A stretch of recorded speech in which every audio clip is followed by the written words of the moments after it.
am Michael. And I'm Cherise. We post weekly videos all about personal branding, your career, and money management. And we're helping young professionals to transform their lives every single day. That they can lay way. So if you want to get from here to here, make sure you like this video, comment, and subscribe by pressing the notification bell. And if you already know all of that, welcome back. Welcome back, guys. Welcome back. And did you think of a video last week? Oh right, the last video was the house tour. Yeah. Yeah, it was. So we're kind of going back to the whole reason we created the channel, right? Education, right? We're giving you guys a little bit of a taste of our personal lives. We'll come back to it maybe in the next video after this. Yeah. And going We back had so to many lovely comments on the last video, which we're very grateful about. But yeah, we're going to continue, as Michael said, talking about personal branding, careers, money management, all of that stuff, so that you can get your own nice little house.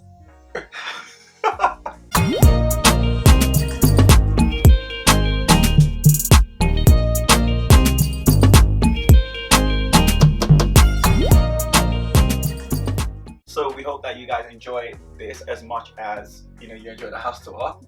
But it's a funny one. Worst things you can do in an interview. I know because I've done them, right? No, I've experienced them. Like someone's ever done it to me in an interview, or I've probably done it once in my career, right? So we're gonna get straight into it. The first worst thing to do in an interview is to be absolutely clueless about the company, right? This is an interesting one because this is where the ums and ahs come in quite a lot in an interview, especially when they ask you this question. Oh, so what do you know about our company? And you're like, it's quite funny because I know so many people, dude. The first thing they say is,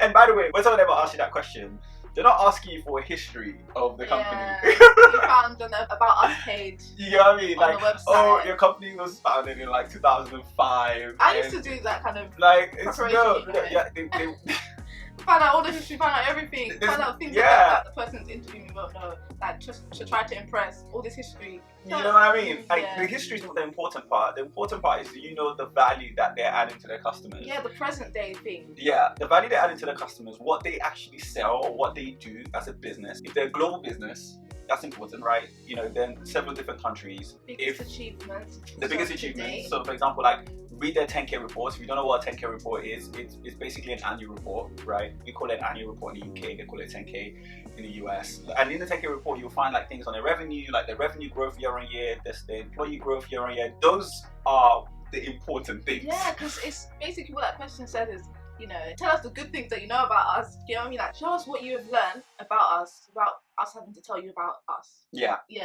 pretty much. So that's what they mean. But the moment you start with, you created in 2005, you have X amount of employees. That's all good. That's all good to know, but it's irrelevant, right? So just be able to, again, just decide what's relevant and what's not relevant. So please don't go into an interview and not be prepared to answer that question, right? If you know that it's going to be something that's likely to slip your mind, then prepare for it even more. And by the way, guys, there's nothing wrong. Like, sometimes there's this perception that you shouldn't take notes into an interview, or you shouldn't write things down. Yeah, don't write things down on your phone, but have like a little diary or like a little journal notepad, and even as you're talking, you can just refer. You can ask the interviewer, hey, listen, I've got some stuff down here. Like, my memory's not the best, but I've got some stuff down here I think are key to mention, and there's nothing that they will be more than happy for you to refer back to your notebook. You should be comfortable, because you're not going to be able to make a proper decision about hiring you or not hiring you if you're not comfortable, if you're not showing who you really are, and this is like the only chance to get. So they're not gonna tell you, oh, put that away. Like, no, I just wanna. Like, they're not gonna do that. They shouldn't be a monster like that and do that. It's not an exam. Yeah, it should be fine. Like, if you're that kind of person, they're gonna understand that not everybody can just do photographic memory and like. I don't have a photographic memory. I can remember things okay. I can't remember dates and stuff, but I can remember things okay. Not everybody just keep well under pressure. Not everybody is an orator, like good at public speaking. Everybody's different. So if that's you and you need to, as Michael said, bring in a journal and bring the notes that you prepared. Bring the notes that you prepared. Don't feel like, oh no, that's not the way. There's no such thing as that's the way. The way is to get yourself a job, and if that's what you need to do, get it. You gotta do what you gotta do, right? The second thing is being late or being too early. Now the second one we don't talk about enough, right? Because it's obvious. Being late to an interview. I was telling you the other day, I was like, if anyone is ever late to an interview with me, like, that is just like so disrespectful of my time, disrespectful of just everything I stand for. Like, if I have an interview in our walks of life. Just don't be late. But seriously, guys, like, be late is just a fundamental thing across the board. Like, it's a big no-no. So I don't want to talk too much about that. We know that it's stupid. And if you are late, don't say stupid because things happen. Yeah, and I was just about to get to that. If you are late, make an effort to at least email the person that's interviewing you, or like make a phone call the reception, and say, hey, I got to interview this person, like, due to circumstances that I'm just running so late. But just don't turn up late and not say anything, right? Now, on the second part, being too early, the reason sometimes that can be an issue is because when you're too early, when you're like too early though, babe? Tell them like when you're like half an hour too early, or so like 10 minutes is fine. 10 10 is fine. 10 to 15 minutes is fine, right? Perfect. Because it gives you time to settle down, to get your thoughts together, to not be flustered, etc., etc. But when you're like 30, 45 minutes early and you're just sitting in reception and you're just like, you're almost an inconvenience to people around you. Like, because first you come and then the receptionist or whoever whoever's there has to tell your interviewer that you're there. Yeah. So now they're like, oh my goodness, you're like half an hour. Yeah, and that person's got things to do. They've got deadlines. They've got their whole schedule planned. Yeah, and then you just come and get crashing. Yeah, this person that's coming. Or maybe they're with like 2 other candidates. Yeah. Or like they're still with someone. Yeah. It's pressure. And it also gives an inconvenience. It gives an impression that you're a bit of an eager beaver as well. Yeah. Right? No one likes an eager beaver, right? You always want to show intent, show desire. You just don't want to show desperation. So when you turn up too early to an interview, it just shows you're just a bit too desperate, like a bit too much in it. So yeah, just relax on the. Stay in the car, stay at the bus stop, go for just time yourself. Yeah, that's a good idea. Get a cup of coffee, relax.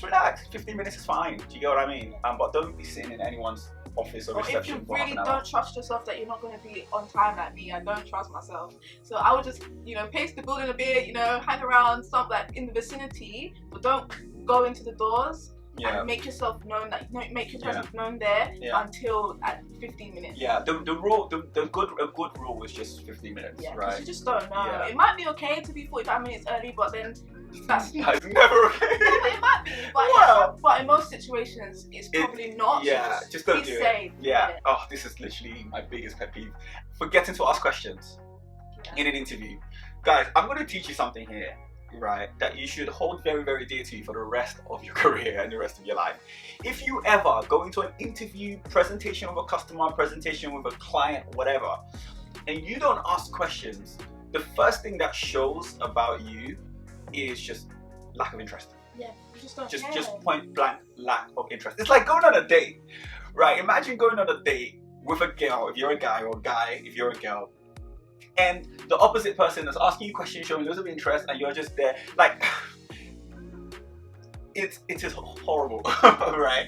It's genuinely, I even thinking back at it now, like, imagine being in a room with someone, or even being on a phone conversation with someone, and they're like interested about you, asking you questions, how you are, how things are, blah blah blah, and you're just like, it should make you feel uncomfortable that this person's asking a bunch of questions, but you're not asking anything back. Totally. Like, it just contradicts human interaction. My Michael did mention the thing of a date, and it's like, you're just being interrogated. Nobody likes to feel intimidated. Nobody likes to feel like this is just a one-way conversation. Yeah, it's horrible. It shows lack of interest. That's the first thing, right? It shows lack of interest in the person you're speaking to. It shows lack of interest in the business, and it just shows lack of interest in working for that business. And already, like, as a hiring manager myself, like, I'm ruling you out. I don't care how qualified you are. Like, it also gives off the impression that this person's too shy. As we already, explained that, okay, you could be a person that doesn't remember things, or so you've forgotten the questions that you prepared for yourself, okay, and that happens a lot. But then another strike against you, because like, oh, you're too shy to ask, you're kind of a yes person, and that you just take it as it is, and you're not gonna add value to the company, you're not gonna add anything because you're not asking anything. Those of you that are very good at interviewing and you're quite successful, you know that this is probably one of the most important parts, because it gets to a point in the interview, they ask, oh, so what questions do you have for us? And I had this recently where a candidate said to me, oh, I think you've pretty much like answered all my questions. Oh. Kill me. Kill me. That is like a already in my mind, I wouldn't even say it. I wouldn't even say it. But in my mind, I'm just like, I'm not hiring you.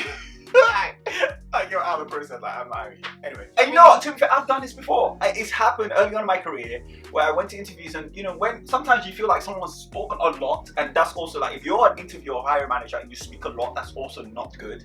But when a hiring manager or interviewer speaks a lot and they give so much information, and at the end you kind of feel like, oh my god, you kind of already answered all the questions I prepared. Yeah. But that's the thing, right? You should never go by the book. So sometimes people go into interviews today and they have, okay, I'm going to ask these 10 questions. And a lot of people don't understand what asking piggyback questions are. So essentially, piggyback questions are questions you ask off the back of an answer. Yeah. So if I ask Sharice a question and she answers me, I'm going to ask a question based on that answer to continue the conversation. So if I ask Sharice, like, what's the most interesting thing about you? My hair. Okay. And then a piggyback question is, why is your hair the most interesting thing about you? Oh, because it's got a really big long story to it. And then I'll get into the story. Do you get what I mean? And then I start asking a question: when did you start growing it? How did you get it to be this long? You know, what's the texture like? I can ask a whole bunch of questions. What was it like? You know, how was it for you? How did you treat it? Was it a struggle? Exactly. And those are the questions I had in my book. Yeah. But those are questions I've asked based on the answers she's given to me. So this is something that you're not very good at today. I would highly recommend that you should start practicing with maybe your family members or friends. If you have an interview coming up, you know, practice with people. Do you get what I mean? Just piggyback questions are super important. You ask 10 questions in a row. That's like super impressive. It's not. Because when you're taking me from one thing to one thing to one thing to another thing to another thing to another thing, and it becomes an interrogation, as Shiri said earlier, rather than a conversation, to me, first of all, it shows lack of emotional intelligence. Right? It shows lack of emotional intelligence. You don't know how to hold a conversation. Like you're just taking someone from here to here. Oh, you know, when did you start working here? Oh, you know, how much have you made for the company? And it's just like... Yeah, again, you're being robotic. You're not being yourself. You're not being authentic. You're making this interview situation really fabricated, really unrealistic. They can't tell how you're going to be in the workplace when they make the hire. It's supposed to be so informally formal. It's really not supposed to be such a really high formal event that's taking place in your life.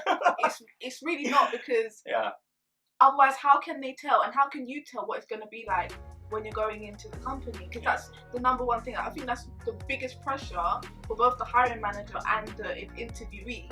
Am I going to make the right choice here? Am I making the right decision here? Have I made the right decision to take this interview? Am I making the right decision to hire this person? You can't know if that's the right decision if both parties are just not being themselves in the situation. Like if they're coming into the interview and they're just, you know, showing you all these great glamorous numbers about their company, and you're coming in and you're just showing you great glamorous interview notes that you prepared. Like, just be yourself, and it's always the best way to interview. Good. Talking too much. Oh my, I don't even need to spend too much on this topic. Like, it'll make me vomit. If someone was just talking at me all the time, and what are you for talking about? Like, it's about the person sitting across the room. So this is a quick point. Like, please do not talk too much. Be concise. Don't waffle. Like, if they ask you a question, just don't waffle. Like, just answer the question. And if you want to ask a follow-up question from your answer, feel free to ask a follow-up question. But you don't need to overextend your answers. Like, talk. If the detail is not, unless they ask you to give an example, you don't need to give overextended answers. This is something I also see that's quite common with young professionals. Point evidence explain. Point evidence explain. You know what I mean? Like nervousness. Please, and don't follow. You don't need to follow that structure. Just don't follow that structure anyway. Every single question. Okay, this is the point. Okay, let me explain. Okay, let me okay. It's actually a good interview today. Yeah, because they feel like I have to give you everything. I have to do this right. It has to be perfect, and in order for it to be right and to be perfect, I have to say this thing, and then I have to make it more complex, and then I have to, because then it makes me look smart, and it makes me look like I'm the best person because I know how to put my point across, and I look more older and more professional. I look like I have more experience, and all this stuff just makes you look like you still it doesn't help. It doesn't make you look more experienced or older. Or... Absolutely, I totally agree with that. And also read the personality of the person you're talking to. Really, really important. If the person you're talking to and the vibe you get is that they're a really concise person and really straight talking person, you be concise, you be straight talking. Always try to mirror the person you're speaking to. If a person comes in the room and is like, oh my god, hi, my name is Beck, you need to mirror that energy. If a person's like, oh hi, have a seat, my name is Michael, you need to also kind of balance that out. Don't be like, the person's like, oh hi, my name is Michael, how are you? Like, hi, I'm good, like, like, oh my god, it's like, whoa, too much. It's a bit much. So that's a tip for you guys. Like, always try to mirror the person you're speaking to. Keep it level. Don't be like, Debbie Downer ever in an interview. Show some energy all the time, but show energy in their way. Yeah, hopefully that makes sense. Trash talking your previous boss or employer. Now, I don't even know if this is something that still happens nowadays, does it? Yeah, because there's certain questions that will catch you out. Like, not to catch you, they're not made to catch you out, but they touch on your emotions. They touch on... Like what? Give me an example. So, like, it's like saying, okay, I've seen that you in the last 6 years, you've not been in a position for more than a year or 2 years. Like job hopping, for example. That's the one that's the question that tends to, people tend to bring in. Oh, my manager didn't like me. Yeah. Oh, my manager mistreated me. Oh, he said this, so I left. Oh, you treated me like trash, so I left.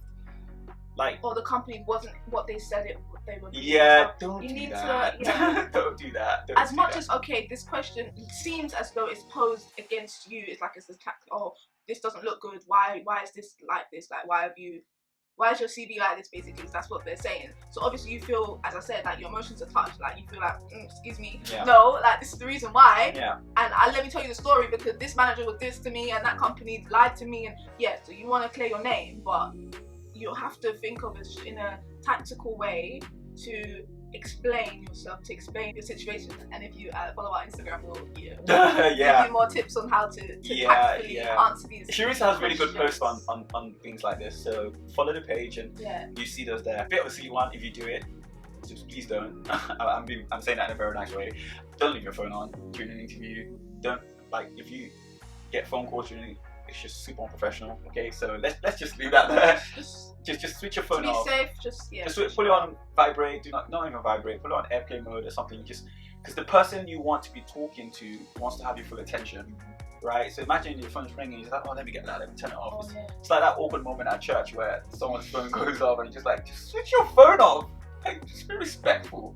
It's just a respectful thing. Responding poorly to interview questions. Responding to interview questions in a way that's not clear, that you don't give any kind of evidence, any kind of proof. It sounds like you're fabricating things or you're making things up. That's an issue. Using really big words to try and explain a simple... Where you're being very vague as well. Not good at all. Those are examples of, responding poorly to interview questions. Sounds like you're just making numbers up. When what you're saying doesn't necessarily sound realistic.